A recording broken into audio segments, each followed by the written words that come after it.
Hola, amados hermanos, buenos días.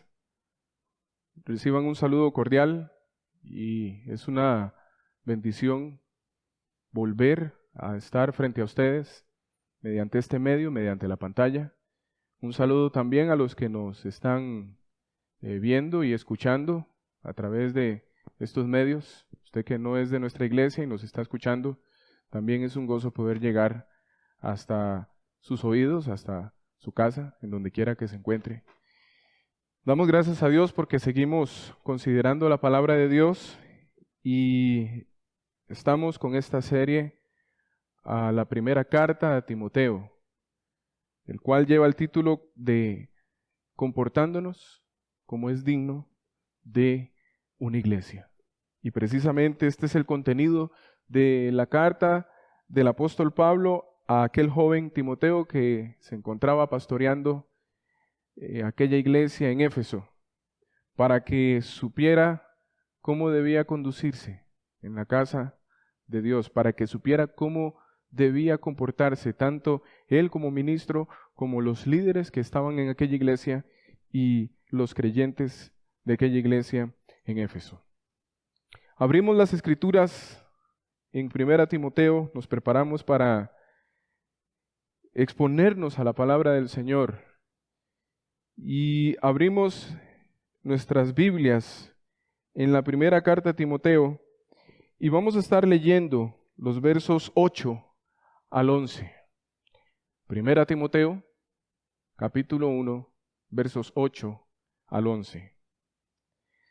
Pero sabemos que la ley es buena si uno la usa legítimamente, conociendo esto, que la ley no fue dada para el justo, sino para los transgresores y desobedientes, para los impíos y pecadores, para los irreverentes y profanos, para los parricidas y matricidas, para los homicidas, para los fornicarios, para los sodomitas, para los secuestradores, para los mentirosos y perjuros, y para cuanto se oponga a la sana doctrina, según el glorioso evangelio del Dios bendito, que a mí me ha sido encomendado.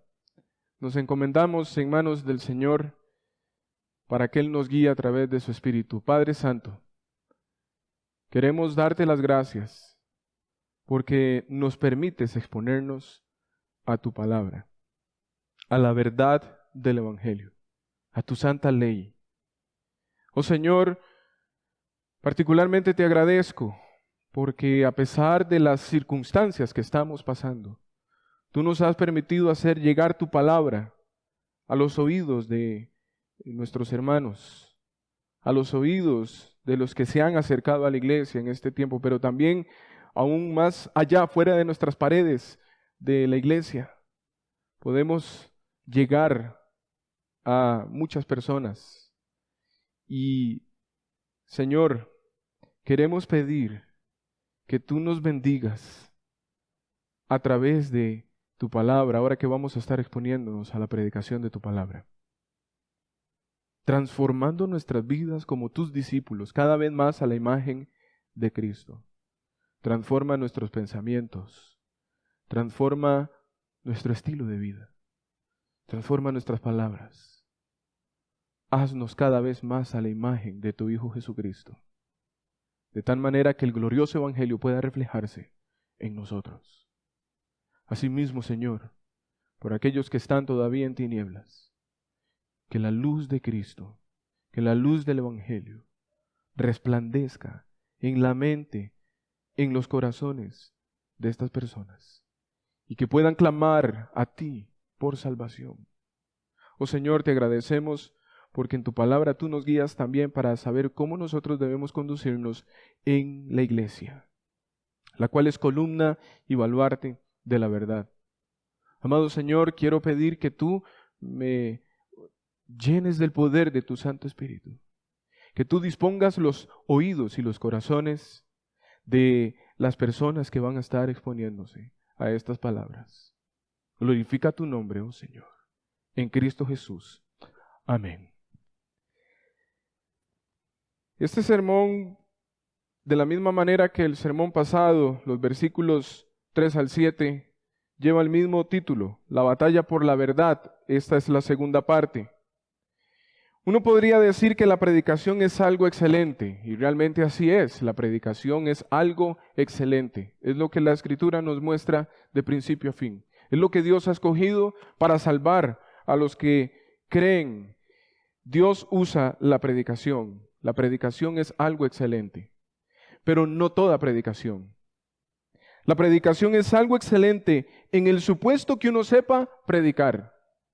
Es por esa razón que la Escritura hace un llamado, especialmente a aquellos que predican la palabra, para prepararse. Y cuando la Escritura está sepultada bajo una carga de tradiciones que anulan su propósito mismo, y el propósito de la Escritura es el plan redentor. Aquí podríamos pensar en el catolicismo romano, como este sistema religioso anula el propósito redentor bajo sus tradiciones.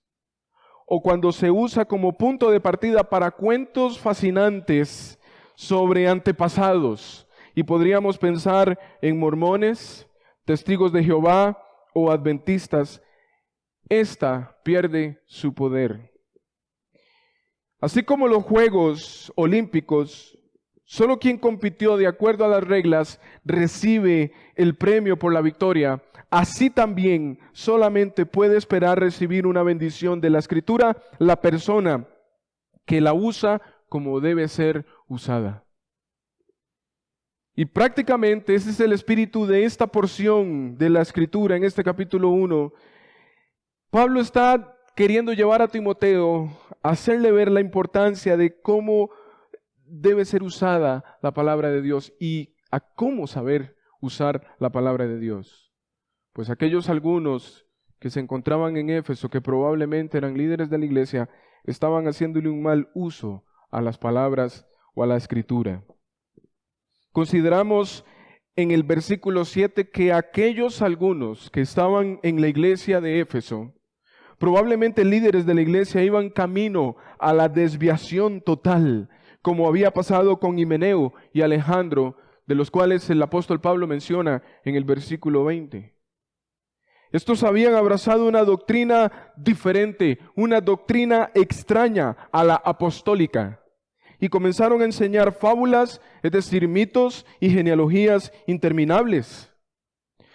Estos no habían llegado aún al punto al que había llegado Himeneo y Alejandro, de naufragar de la fe y blasfemar de la fe, pero iban camino a ello. Estos hombres estaban tomando las Escrituras mismas para enseñar una doctrina extraña, una doctrina diferente. Estaban tomando la misma ley de Dios. Pablo hace una referencia a la porción de las Escrituras del Antiguo Pacto, cuando Pablo menciona que ellos estaban pretendiendo, queriendo ser doctores de la ley, se refiere al Antiguo Pacto. De hecho, lo que estaban haciendo aquellos líderes era tomando el Antiguo Pacto para transmitir sus doctrinas extrañas. Pablo dice de ellos que estos querían ser doctores de la ley y no entendían ni lo que hablaban ni lo que afirmaban. Pablo hizo esta denuncia en forma sarcástica, pero esto no quería decir que Pablo estaba comunicándole a los creyentes en Éfeso que no debía haber un deseo de conocer y estudiar la ley de Dios. Pablo pensaba lo contrario. Para Pablo era importante que los creyentes entendieran, comprendieran y le dieran un buen uso a la ley de Dios. Pero la manera en que estaban estos hombres acercándose a la ley y el uso que le estaban dando a aquellos líderes era a lo que Pablo se estaba oponiendo. Así que Pablo sigue batallando por la verdad y después de denunciar a aquellos falsos, ahora argumenta en favor de la verdad con el fin de traer claridad a la mente de los creyentes en Éfeso. De manera que seguimos pensando en la pregunta, ¿cómo batallar por la verdad? Ya vimos que una de las maneras de batallar por la verdad es denunciar la mentira, denunciar la falsedad y denunciar a aquellos promotores de la falsedad.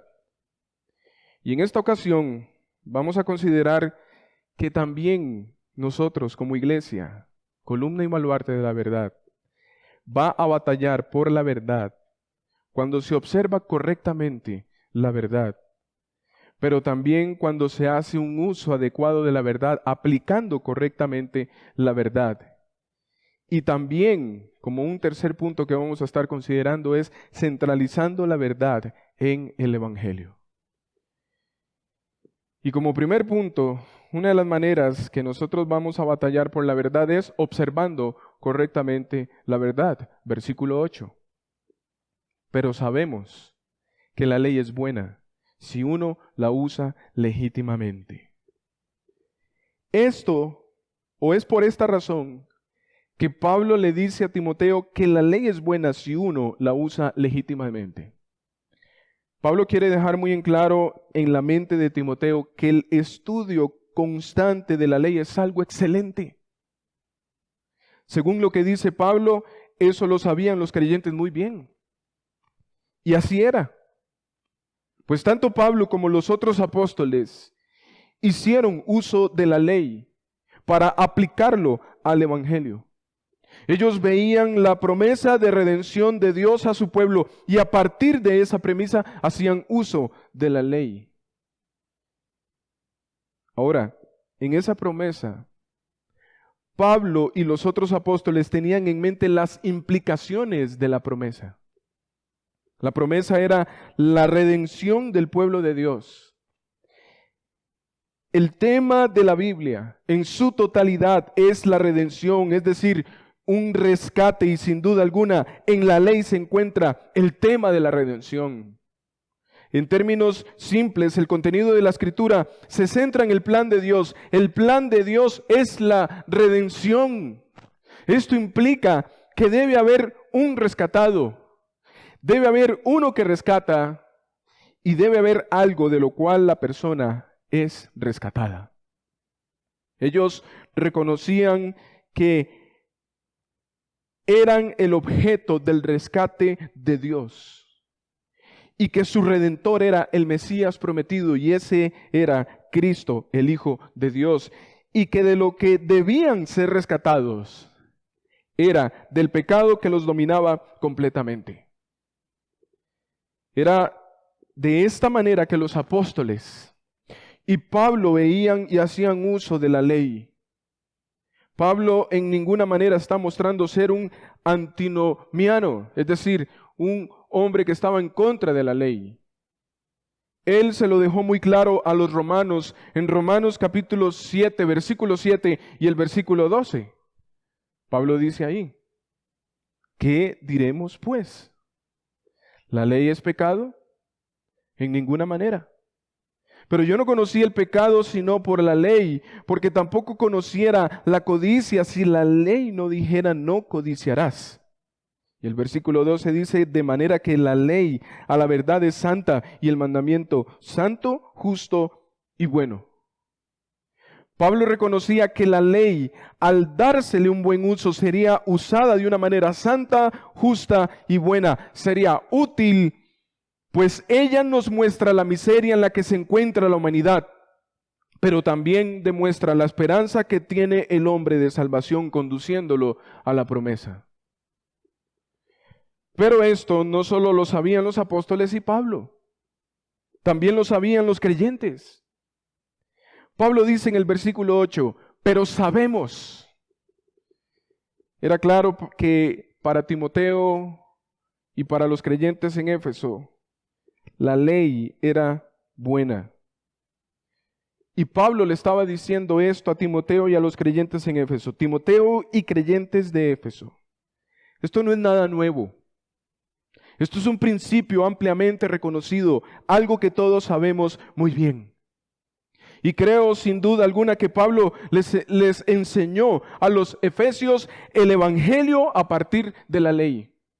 De la misma manera como lo hizo nuestro Señor Jesucristo, Jesús tomó la ley para enseñar el principio de redención, el plan de redención. Llevó a sus discípulos a través de la ley, a través de los profetas, a través de los salmos, y abrió el entendimiento de ellos. Y esto es algo que deben saber todos los creyentes, es algo que debemos saber usted y yo. Pero parece que aquel pequeño grupo, aquellos algunos, habían olvidado esto. Y al igual que los Gálatas, se fascinaron con las palabrerías, con las vanas palabrerías, y fueron en pos de eso. Y terminaron dándole un mal uso a la ley. Estos hombres no veían la ley como un plan de redención de parte de Dios, pues al parecer, a la luz de lo que dice Pablo en los versículos 9 y 10, estos hombres se creían muy justos ante Dios, pero sin la necesidad de Cristo. Ellos habían hecho a un lado a Cristo. De manera que Pablo ahora conduce a Timoteo y quiere conducir a la iglesia en Éfeso y aún a nosotros mismos a que aquella ley que ellos observaban correctamente fuera aplicada correctamente. Este es el segundo punto. La segunda manera en que nosotros vamos a batallar por la verdad, aplicando correctamente la verdad. Versículos 9 y 10.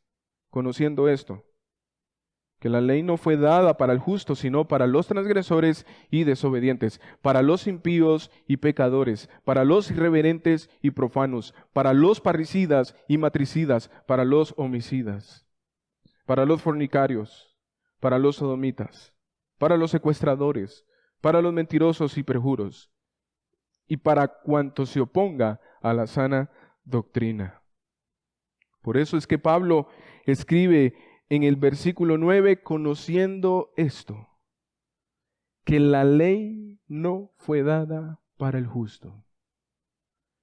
Este era exactamente el punto que los falsos maestros de Éfeso estaban olvidando. La razón por la que gastaban su tiempo en todo tipo de fábulas sobre antepasados era que no habían aprendido a reconocerse como pecadores delante de Dios. Es por esa razón que estaban hinchados.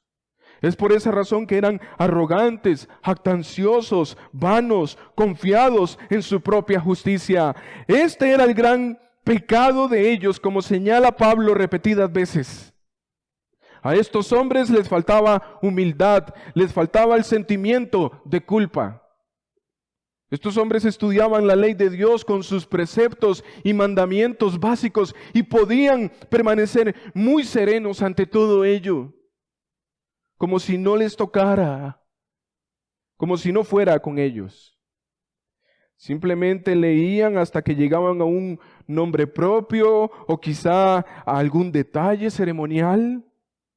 Se quedaban pensando en estas cosas y entonces repentinamente se entusiasmaban y hasta ahí se quedaban.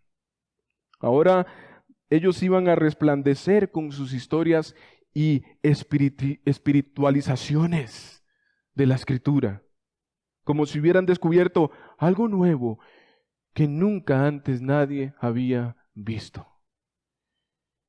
Y esto es muy similar a los gnósticos, encontrando un conocimiento oculto en las Escrituras.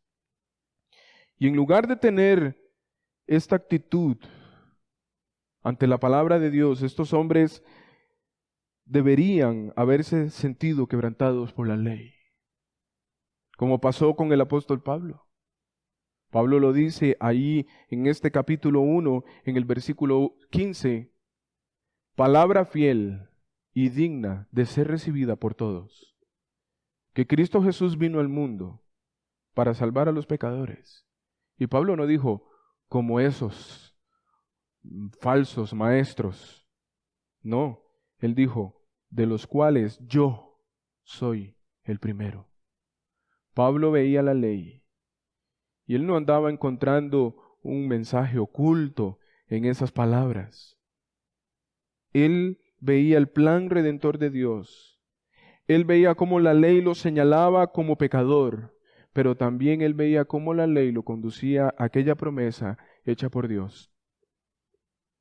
Y por esa razón Él dijo, soy el primero de los pecadores.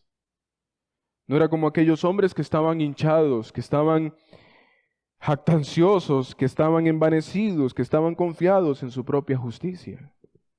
Y en Romanos capítulo 7 nosotros podemos ver que Pablo usa el mismo tono. Pero estos hombres se estimaban como personas buenas por naturaleza, no se consideraban malos, como hoy en día muchos que no se consideran malos. Se ven más buenos que los demás. Eran justos ante sus propios ojos. Eran como los fariseos a los cuales Jesús les dijo, no he venido a llamar justos, sino a pecadores. Pablo prácticamente está diciendo las mismas palabras. La ley no fue dada para el justo, sino para los pecadores. Aquellos hombres eran pecadores. La ley era para ellos también. Si ellos verdaderamente hubieran sido buenos como pensaban, entonces la ley no hubiera sido para ellos, pero la ley misma los acusaba. La redención era para ellos también. Pero debían reconocer que eran pecadores y debían reconocer al único que los podía rescatar. No eran sus conocimientos secretos, no eran sus obras, no eran de la genealogía de donde ellos vinieran. Era el Redentor, era Cristo quien podía salvarlos, pero aquella doctrina extraña los estaba llevando a negar a ese Redentor. La ley no fue promulgada para este tipo de personas, sino para aquellos que han quebrantado la ley en dirección divina y moral.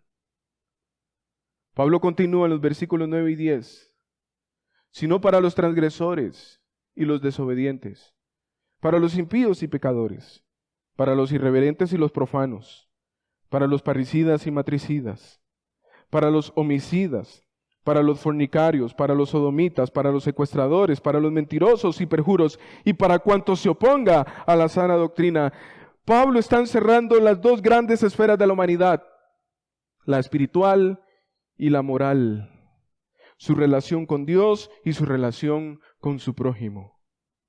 Primero, la describe en general como transgresores, desobedientes, impíos y pecadores. Esto en relación con Dios, pero luego desciende a los detalles siguiendo aproximadamente el orden de los 10 mandamientos. Y con esta descripción que hace Pablo en esta denuncia es para aquellos falsos maestros, para que ellos reaccionaran y dijeran, esa es una descripción mía. Pablo me está describiendo ahí. Pero lamentablemente estos hombres estaban tan ciegos, estos hombres estaban tan envanecidos, que ellos no se vieron reflejados ahí hoy como hoy muchos. Porque esto es para que nosotros exclamemos lo mismo. Y me temo que muchos de los que están oyendo y viendo este sermón han de estar pensando que no se ven ahí descritos. Han de estar pensando en el vecino, han de estar pensando en el familiar, han de estar pensando en la esposa o en los hijos, o ni siquiera reaccionan, como sucedía con aquellos falsos. Así pensaban los falsos maestros. Ellos no reconocían nada de esto en sus vidas. Pablo sí reconocía que era aplicable para todos, incluso para él mismo, el apóstol. Y por eso dijo que Cristo Jesús vino al mundo para salvar a los pecadores, de los cuales yo soy el primero. Ahora, tal vez usted ha de estar pensando, usted como una persona que dice haber creído en Cristo, pero si ya he sido salvado y perdonado por Cristo, ¿por qué he de sentirme y verme como pecador todavía? Algo que distingue a un hijo de Dios, sí, es el perdón. Ha sido perdonado por Cristo, pero nunca va a dejar de sentirse pecador. El peso del pecado todavía está sobre el creyente, pero eso lo lleva a descansar en la gracia y misericordia del Señor, no en sus propias obras, no en su autojustificación, no en aquietar su alma, Si usted es este tipo de personas, déjeme advertirle que usted está en terrenos peligrosos. O tal vez no le ha amanecido. Pero también examinemos la descripción de Pablo y comparemos nuestras vidas a la luz de lo que él dice en estas palabras. Él habla de transgresores. Estas no son personas que ignoran la ley, al contrario, son personas que conocen la ley, pero viven como si no hubiera ley. Viven haciendo lo que les place.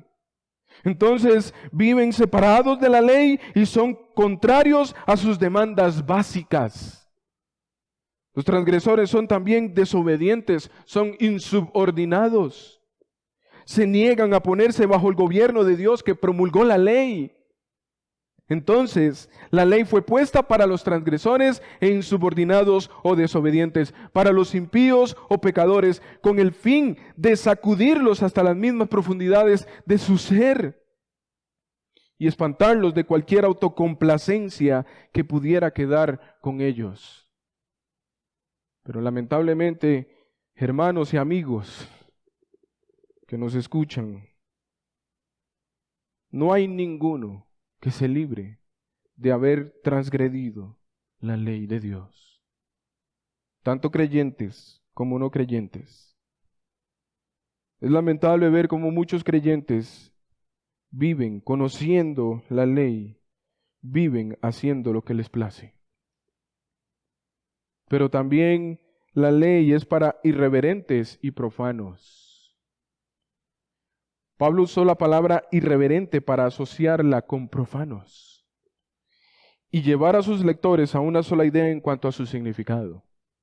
Aquí Pablo estaba pensando en quienes ridiculizan la idea de que hay solamente un Dios verdadero y en lo que niegan que este Dios es espíritu de perfección infinita, que su nombre o el nombre de Cristo debe ser reverenciado y que es necesario observar su día.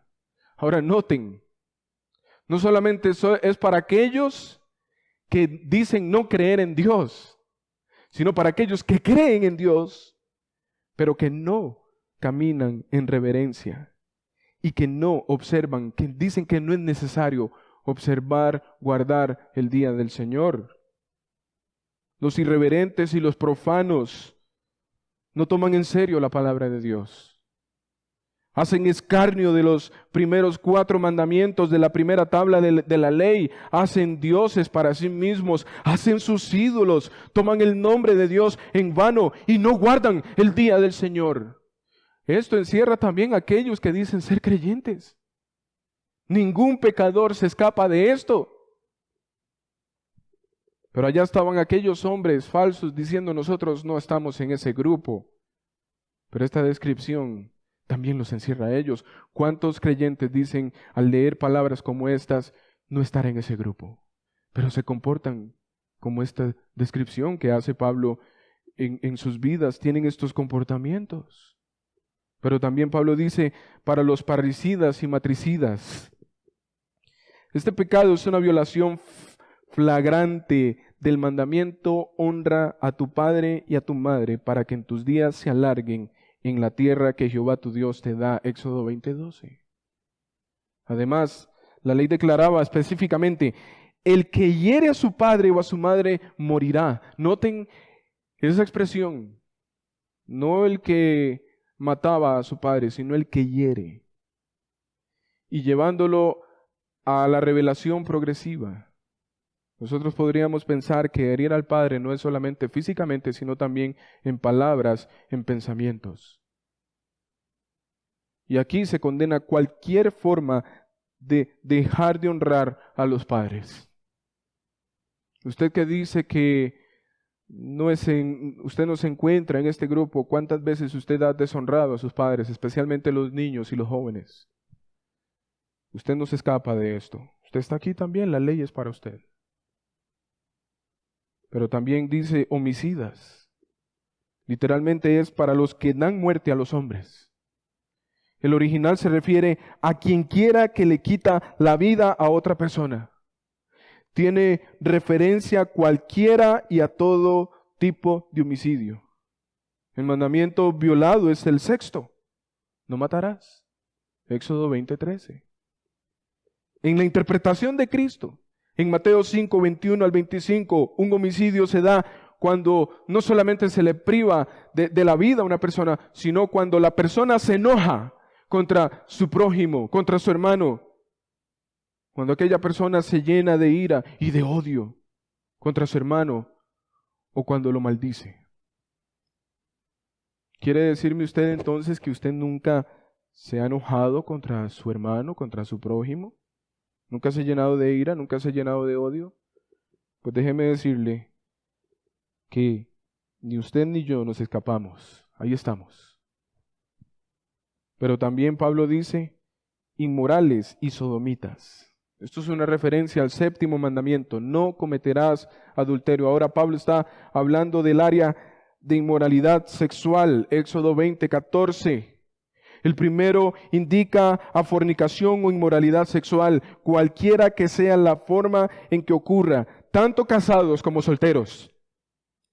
Y el segundo indica a la sodomía. Esta palabra empleada en el original está compuesta de dos partes, hombre y cama. La referencia es directamente a los hombres homosexuales masculinos, pero indirectamente la referencia es a todos los homosexuales masculinos y femeninos. Según lo que dice Romanos 1:27 y 1 Corintios 6:9, encierra tanto a hombres como a mujeres. Y notemos que Pablo está tomando la inmoralidad sexual, pero también habla de secuestradores.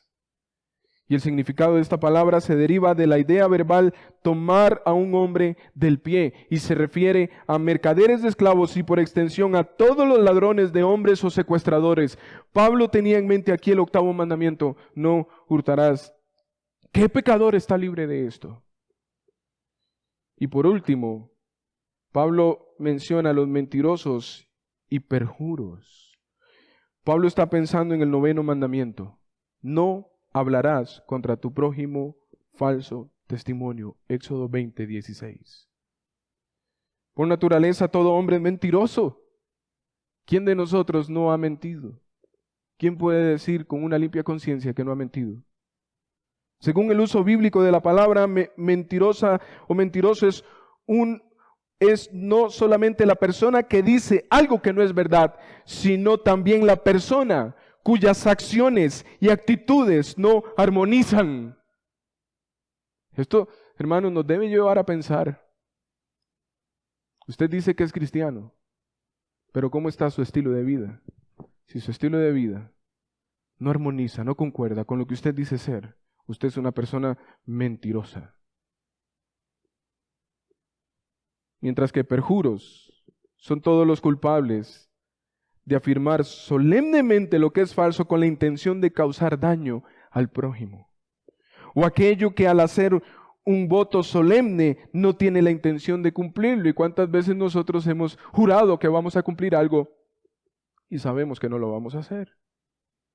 Este pecado mencionado incluye pecados que conducen a este y a todos los pecados relacionados con él, y con frecuencia el perjurio casi siempre tiene su raíz en la codicia. Hermanos, a la luz de esto, ¿quién de nosotros se libra? ¿Quién? ¿Quién puede decir que está libre de estos pecados? Pablo, habiendo dado una descripción general y más detallada de las personas para las cuales fue promulgada la ley, el apóstol ahora añade, y para cuanto se oponga a la sana doctrina. En la forma en que Dios ve a los hombres, ningún pecador y ningún pecado puede escapar, y menos los que en Éfeso eran seguidores del error, los cuales se creían tan justos. La única persona para quien la ley no tiene vigor es el justo. ¿Y cuál de nosotros puede decir que es justo por naturaleza? Ninguno, ninguno. Y aquel que piense esto, tiene la forma en que el seguidor del error se ve a sí mismo. Escuché de un sistema religioso, de un movimiento, incluso se identifican con bautistas, donde enseñan que los pastores, cuando la persona llega a ser un pastor, ya ese no peca, está libre de pecado. Pero esa doctrina fue desarrollándose o confundiéndose cada vez más y más, al punto de decir que todo aquel que pertenecía a este grupo de personas, a esta iglesia, ninguno pecaba. Esto es una herejía. Esto es lo mismo que estaban enseñando aquellos falsos maestros. La ley condena a todos y a cada uno. Somos culpables por lo menos de una de las leyes, de uno de los mandamientos, y ya eso nos hace culpables de quebrantar toda la ley. Haciendo que, y la ley nos condena a todos y a cada uno, haciendo que nos sintamos su sentencia sobre nosotros, la sentencia de condenación.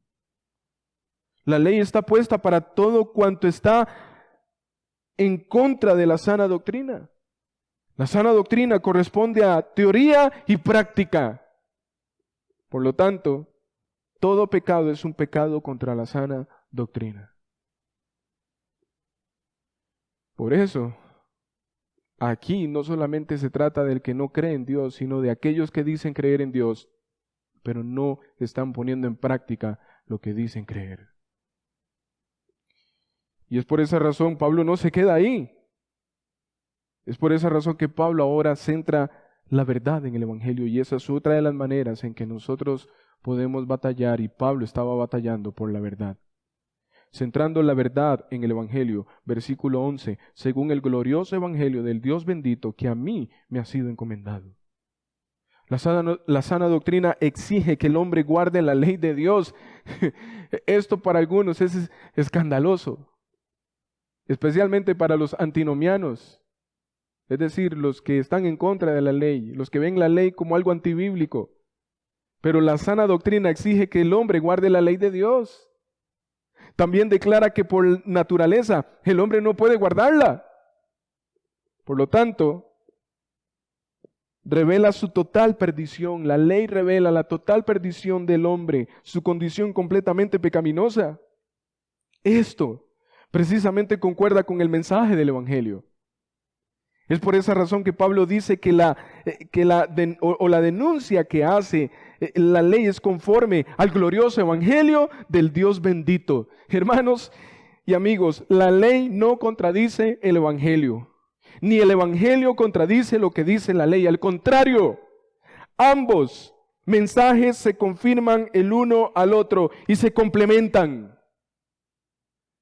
El mensaje del Evangelio es este: que Cristo Jesús vino al mundo a salvar a pecadores, es decir, a los irreverentes, a los profanos, a los parricidas, a los matricidas, a los fornicarios, a los sodomitas, a los secuestradores, a los mentirosos y perjuros. Este mensaje es para todos los hombres, y si usted no se considera pecador, entonces usted está rechazando el mensaje del Evangelio. Este mensaje no es cualquier mensaje. Es el mejor mensaje que el hombre haya podido escuchar, y será el mejor mensaje que el hombre podrá escuchar. Ni siquiera la vacuna contra alguna pandemia mejora este mensaje. Este mensaje exhibe la gloria de los atributos divinos. Declara la justicia, la gracia, el amor de Dios, del Dios bendito. Esto es lo que hace que este mensaje sea glorioso. Este era el mensaje que Pablo encomendaba a Timoteo, para que Timoteo lo recordara a la iglesia de Éfeso y también a aquellos líderes que se estaban o se habían desviado del mensaje. Esto era lo que certificaba además el apostolado de Pablo. Y él, con su autoridad apostólica, encomendaba a Timoteo este mensaje. Timoteo estaba consciente y convencido del mensaje. No era que Timoteo no lo creía, él lo creía fervientemente. Él estaba convencido y estaba consciente de ese mensaje y del encargo de Pablo. Sin embargo, aquellos líderes y algunos en la iglesia de Éfeso necesitaban que se los recordaran. Aquella iglesia necesitaba recordar el mensaje apostólico, el cual les había dado el conocimiento del Salvador y cambiado sus vidas. En conclusión, uno de los principales propósitos de la ley de Moisés, o podríamos llamarlo el antiguo pacto en su totalidad, era llevar a los pecadores al punto en que se sintieran completamente quebrantados bajo la carga de sus pecados. Para aquellos que se creen buenos y justos, entonces la ley está de más para ellos. ¿Para qué sirve la ley si ellos son buenos y justos? ¿Cómo puede la ley ser un freno para quienes piensan que no necesitan ser refrenados? ¿Cómo puede ser un espejo que revela la inmundicia para quienes piensan que no tienen mancha que debe ser lavada? ¿Cómo puede ser un guía o que señale vías de gratitud por liberación del pecado para quienes en su orgullo y arrogancia están convencidos que no se han extraviado? Pablo dijo, pero yo conocí el pecado, sino por la ley. ¿Cómo estamos usando la ley? ¿Cómo estamos usando las Escrituras? Tanto los miembros laicos de la iglesia como sus líderes hoy en día no saben qué hacer con la ley. Por un lado, tenemos un grupo de personas que ven la ley como un medio para alcanzar la salvación y están esforzándose para cumplir todas las obras de la ley para salvarse. Un ejemplo, y yo no creo que esto sea una iglesia de Cristo, pero los adventistas, esta secta, toman la ley, toman la palabra de Dios y la usan como las obras, como el medio para salvación. Pero por otro lado, y creo que en este otro grupo, últimamente he visto que ha estado tomando fuerza dentro de la iglesia de Cristo. Este grupo de personas la ven como algo antibíblico. Son antinomianos, son antiley. Aquellos que hacen uso de la ley como el medio para alcanzar la salvación, ellos se caracterizan por poner restricciones. Piensan que entre más obras hagan, más santificados van a estar ante el Señor. Y el Señor entonces está en deuda con ellos, porque entre más obras de la ley hacen, el Señor tiene que bendecirlos y piensan que si no hacen tales cosas, entonces el Señor se va a enojar con ellos y no los va a bendecir y los va a enviar al infierno, y todo lo malo que les está pasando en el día a día es porque no cumplieron con las obras de la ley. Ese es el pensamiento de estas personas. Ahora, ¿se encuentra el problema en la ley? No. El problema se encuentra en aquellos que, queriendo agradar a Dios y alcanzar sus bendiciones, lo hacen en sus propios y pobres esfuerzos. Cristo y su obra quedan nulos. Pero por otro lado, tenemos a aquellos que van o que ven la ley como algo antibíblico. Y como lo digo, hermanos, he visto últimamente que este es el espíritu, este es lo que la gente está abrazando últimamente. Ven la ley como algo antibíblico, algo que ha quedado invalidado, algo que no tiene ninguna relación con el Evangelio. Estos son los que más abundan en este tiempo. Estas personas se caracterizan por hablar de la gracia de Dios, por hablar del amor de Dios, por hablar de la compasión y la paciencia de Dios. Y de esta manera hacen a un lado la ley. Pues ahora, esta no tiene ningún valor para Dios según ellos. Estos terminan, el fin de ellos, y esto es lo más preocupante y alarmante, porque el fin de ellos es que no señalan el pecado. Piensan que no deben juzgar a nadie, pues Dios es un Dios de amor. Pero si ellos están acusando a aquellos que le dan valor a la ley, tildándolos de legalistas. Cuando ven a aquel creyente que quiere vivir en santidad, que quiere cumplir la palabra de Dios, no para salvación, sino porque ya ha sido salvo, quiere caminar en obediencia, entonces lo tildan de legalista. Para estos también, Cristo y su obra quedan nulos. Estos tipos de pensamientos abundan en la iglesia hoy en día. Y tanto el uno como el otro, al igual que aquellos líderes de Éfeso, necesitan recordar el Evangelio. El Evangelio nos enseña que al recibir y experimentar la gracia de Cristo en nuestras vidas, esta gracia que nos imparte, se nos imparte en la obra redentora de Cristo. Esa gracia nos enseña, como dice Tito, capítulo 2, versículo 11, nos enseña a renunciar a la impiedad y a los deseos mundanos, a vivir en este siglo sobria, justa y piadosamente. Mientras que la ley me demuestra y pone en evidencia de que soy un pecador perdido, a la vez me conduce a la esperanza que produce el Evangelio. Pues al dejarme impotente y bajo la ira de Dios, me hace ver inmediatamente la necesidad de un Salvador y me conduce a Cristo. La ley y el Evangelio me humillan. Por un lado, la ley me incapacita. El Evangelio me demuestra que solo Cristo me redime. Por eso la ley y el Evangelio nos humillan.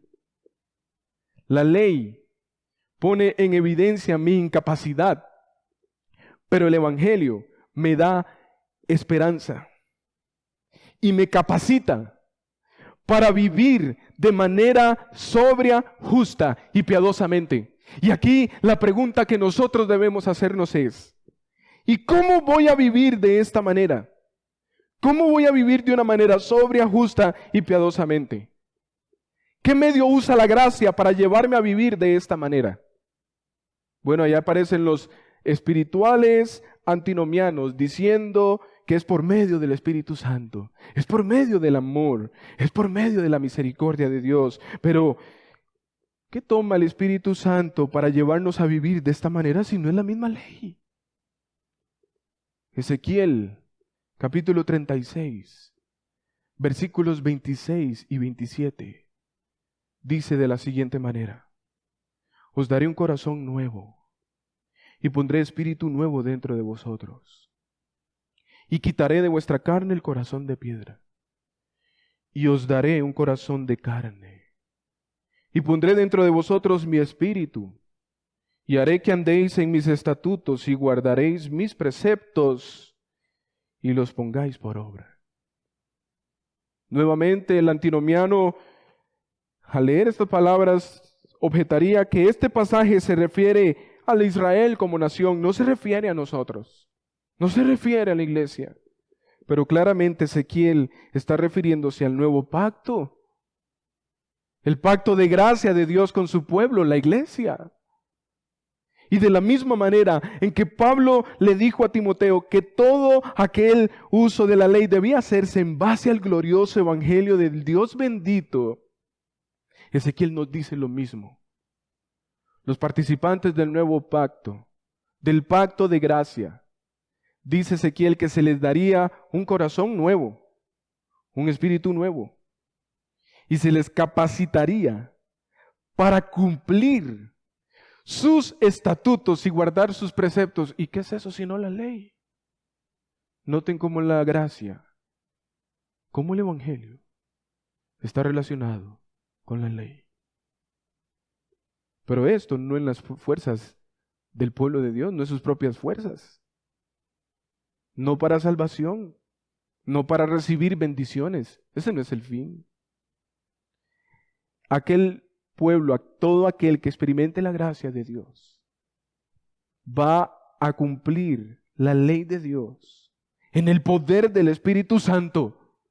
Lo harán porque ya han sido salvos y porque han recibido todas las bendiciones espirituales. Hermanos, los creyentes observamos la ley. La ley sigue siendo valiosa para nosotros, no para ser salvos, ni para obtener las bendiciones. Los creyentes observamos la ley porque hemos sido salvos, porque se nos ha dado un corazón nuevo y un espíritu nuevo. Y Dios ha puesto su espíritu dentro de nosotros para que cumplamos sus preceptos, sus mandamientos. Porque la gracia de Dios nos ha capacitado para obedecerlo. Y tenemos todas esas bendiciones espirituales. Tenemos el Espíritu Santo, tenemos su palabra, tenemos ese corazón y el Espíritu nuevo que ahora desea obedecerlo. ¿Y cómo lo hacemos? Es a través de su palabra. Tanto el nuevo pacto como el antiguo pacto. Este es el glorioso evangelio, hermanos.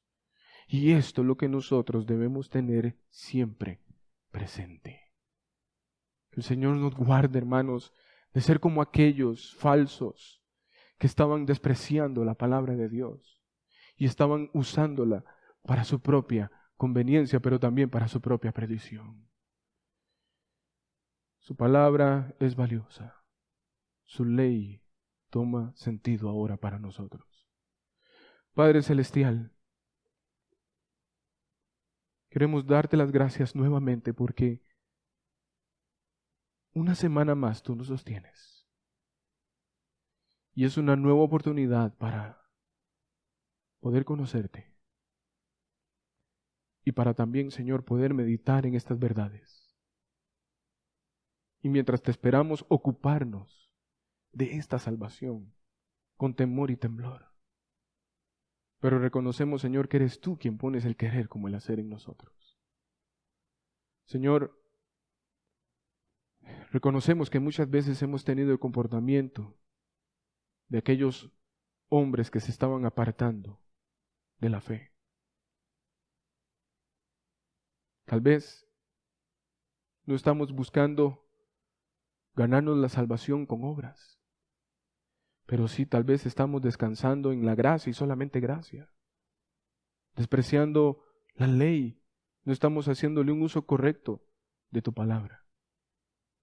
Señor, líbranos de estos dos pensamientos, líbranos de estos dos comportamientos. Como creyentes, hemos de entender, y como dijo Pablo, pero sabemos que la ley es buena, si se usa debidamente, correctamente. Ayúdanos, oh Dios, a usar tu palabra correctamente. Creemos que toda la Escritura es inspirada y eso incluye la ley. Danos entendimiento, Señor, de que nosotros ahora guardamos la ley no para salvación, sino porque ya hemos sido salvos. Porque tú has cambiado nuestro corazón. Porque tú has cambiado nuestro espíritu. Porque tú has puesto tu espíritu en nosotros, quien nos capacita para obedecer la ley. No lo hacemos con las intenciones de que tú nos bendigas, porque tú ya nos has bendecido, Señor. Ayúdanos entonces a caminar en obediencia, a amar tu ley. Como decía el salmista, oh Señor, cuánto amo tu ley, cuánto amo tu ley. En mi corazón he guardado tus dichos, tu ley, para no pecar contra ti. Señor, y temo de que algunos de entre nosotros estén haciendo un mal uso de tu palabra, centrándose solamente en la misericordia, en la compasión, en el amor, y han terminado viviendo una vida licenciosa en sus pecados, en sus errores, recreándose ahí en sus pecados. Y aún así se creen justos. Oh Señor, como creyentes aún hemos de sentir el peso de nuestros pecados, para entonces ir a tu gracia y clamar por esa gracia. Guarda nuestra iglesia, Señor. Y si hay algún hermano entre nosotros que ha estado teniendo alguno de estos dos pensamientos, amonéstale, oh Señor, con estas palabras y tráelo al camino correcto. Guarda, oh Señor, aquellos que han estado caminando correctamente. Guarda aquellos que han estado haciendo uso correcto de tu palabra. Guárdalos, Señor, fortalécelos. Y oro por aquellos, Señor, que están en tinieblas pensando que han sido buenos, porque hacen cosas buenas. Muéstrales que no es así, Señor.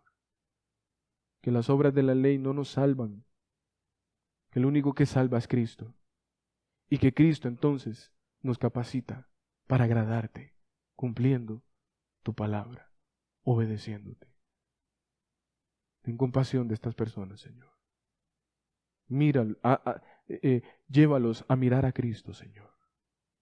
El único que puede salvarlos. En Cristo Jesús. Amén.